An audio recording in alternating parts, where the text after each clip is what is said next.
શ્રીમંત શ્રાવકે મોટા શહેરમાં 8 માળની એક વિશાળ બિલ્ડિંગ બનાવી. 8મા માળે પોતાનું આવાસ ઘર બનાવ્યું. બાકીના 7 માળે મોટી કંપનીઓ અને ઓફિસ માટે ભાડે આપવામાં આવ્યા. જૂના પુરાણા નાના મકાનમાં વસતા ફેમિલીને હવે આ વિશાળ વૈભવી મકાનમાં ફેરવ્યું. પુત્રો, પુત્રવધુઓ, પુત્ર વગેરે બધા જ નવા મકાનમાં ટ્રાન્સફર થઈ ગયા.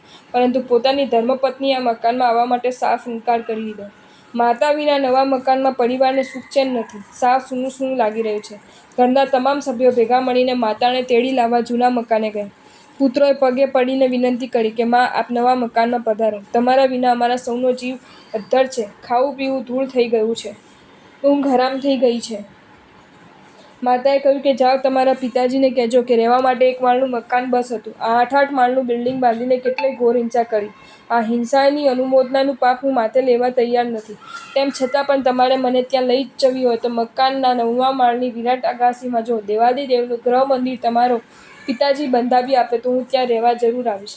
પૂરા 6 માસ બાદ જ્યારે ગૃહ મંદિર તૈયાર થયું ત્યારે આ ભક્ત હૃદય શ્રાવિકાએ મકાનમાં પગ મૂક્યો. માતાના પગલાં થતાં જ જાણે સાક્ષાત લક્ષ્મીના પગલાં થયા હોય તેવા અનુભવ સકલ પરિવારને થયો. 8 માળની હવેલીમાં મોજ મજા અને ભોગની મસ્તીના અભરકા સીવવાને બદલે પરમાત્મા ભક્તિના રસ ઘૂંટતા પીતળીએ શ્રાવિકા ખરેખર ધન્ય છે. જો તમને આ વિડીયો ગમ્યો હોય તો આ વિડીયોને લાઇક કરો અને શેર કરો અને આવા જ નવા વિડીયો જોવા માટે જૈન ફેક્ટ્સ એન્ડ સ્ટોરીઝની ચેનલને સબસ્ક્રાઇબ કરો. ધન્યવાદ.